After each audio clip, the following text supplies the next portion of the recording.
Sequels can go one of two ways. They can either surpass their predecessors in terms of quality and production value, or they could be produced so poorly as if the developers didn't understand the original source material to make any changes. Released 1 year after the previous game, Rollcage Stage II is the follow-up to the critically acclaimed title, Rollcage. The question isn't just whether the game is fun or not, the main question, does Rollcage Stage II succeed as a sequel?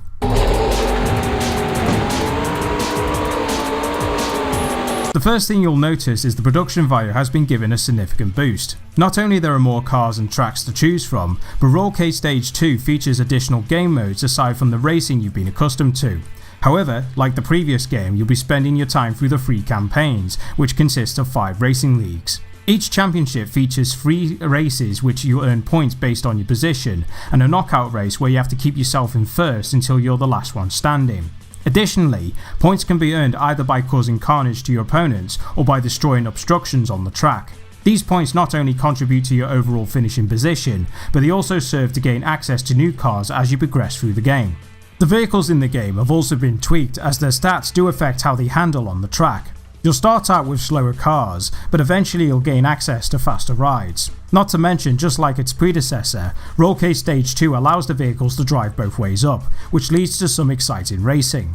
The tracks have also been given a makeover not only in design, but also in quantity. While some locations like Harpoon and Outworld make a return, the game brings in new locations to race around in.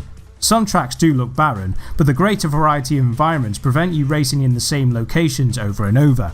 The combat is more noticeable this time around, as the opposition are more proactive when it comes to weapons. And while I'm on the subject, the pickups from the previous game make a return with the addition of new ones. Furthermore, the weapons have upgraded versions of themselves which can be useful in certain circumstances. For instance, missiles can be used on the environment and your opponents, just like in the previous game, but the upgraded version open up more opportunities such as the ability to fire weapons backwards or improving their durability. As such, this makes the races more combative compared to its predecessor. Even on the easiest difficulty, the opposition pose much a greater threat this time around. Aside from the racing, there's Scramble and Demolition mode. Scramble is all about getting from point A to point B as fast as possible. However, with the various obstacles like uneven surfaces, narrow roads and cambered corners, this game mode will test how well you can control your car, as well as finishing the course as fast as possible. Demolition, on the other hand, is all about gathering points by destroying buildings and other obstructions on the track, which will determine your overall score. Both game modes change the experience up to keep the game interesting despite being optional. Finally, the game features a quick race mode, which allows players to compete on any track, change the AI difficulty and how many laps they want to do, something that was lacking in the previous installment as far as the PlayStation version is concerned. In terms of graphical fidelity, Rollcage Stage II hasn't changed much compared to its predecessor. The environments are distinct to one another, the colour palette makes the tracks vibrant, the cars are fine in terms of detail, and the sound effects are also on point. One thing I forgot to mention in the previous game is how it was able to convey a sense of speed. While this feature was only noticeable on the hardest difficulty, it was able to illustrate just how fast these machines can go. The sequel is no different when it comes to that sense of speed, which makes it satisfying when you're competing wheel to wheel with the other competitors.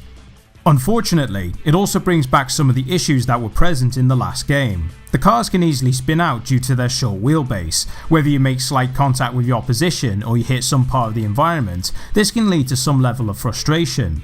Not to mention the controls aren't responsive enough to make split-second decisions, which is important considering you're travelling at breakneck speeds.